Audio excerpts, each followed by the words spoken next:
I'm sure y'all remember the KSI situation from like a month ago, how we started talking about some, gang, I made fun of Dan TDM for no reason, and now the internet hates me. I guess you could say I'm in the thick of it.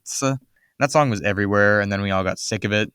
And then that joke got old, and the entire meme of KSI being a whiny bitch got old. And then he was like, "Yeah, I fooled you all. That beef was just my master plan all along. I just wanted to promote." And then Dan TDM finally addressed everything like, "Yeah, dumbass, we know. It was a whole thing. I personally dislike KSI just for dragging memes and hanging around two of the worst YouTubers on the planet. But I don't hate him as much as I hate the Paul brothers or Mr. Beast. They'll get their own video. At least the Paul brothers will. I don't know about Mr. Beast. KSI was just trying to get that bag. Who can blame him? Well, you can blame him for being unfunny and making bad music, as well as some of the things he did to promote it. But that's not the point. According to him, the point was to show about Thick of It. Unfortunately for him, everyone kind of agreed that Thick of It was ew, yucky, and started clowning him. That usually happens when YouTubers start making music out of nowhere. Yeah, there's some exceptions. I don't remember Life is Fun by the Odd Ones Out getting clowned too much, but then again, I don't remember Life is Fun.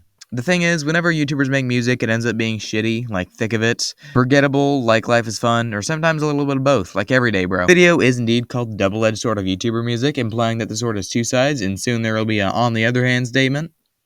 Sorry for clickbaiting, but there's really not a good mix between YouTube and music at all. On the other hand, when musicians come onto YouTube specifically for promotion purposes, it's low-key peak. For example, CG5, Sorios, Bo Burnham, maybe Bo Burnham. He's great either way. I've seen more examples.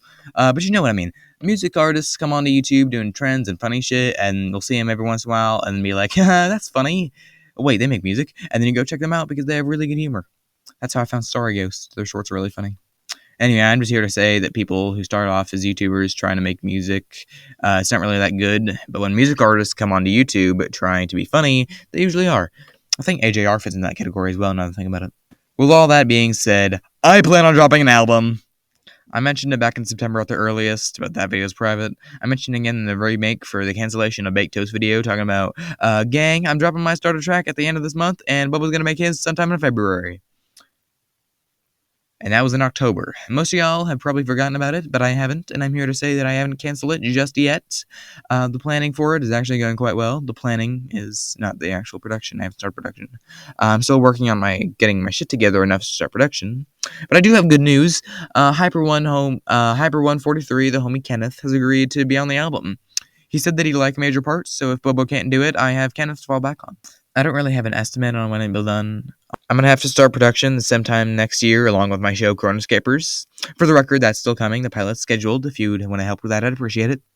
Back to the album. I'm shooting for June. That sounds like plenty of time, but I know that I procrastinate a lot, and I'm not going to end up getting that shit done any sooner. I just wanted y'all to know that it's still coming. I haven't given up on it yet, and I'll try not to. That's just about all I have to say here. Before I go, I want to let y'all know that YouTube likes to track down the people who aren't subscribed to me and be the demon on the shoulder pressuring them into making a shitty YouTuber song. So in order to prevent that from happening to you, go ahead and subscribe to join the Comedy with Lance crew. Love you, fan base. Later, skaters.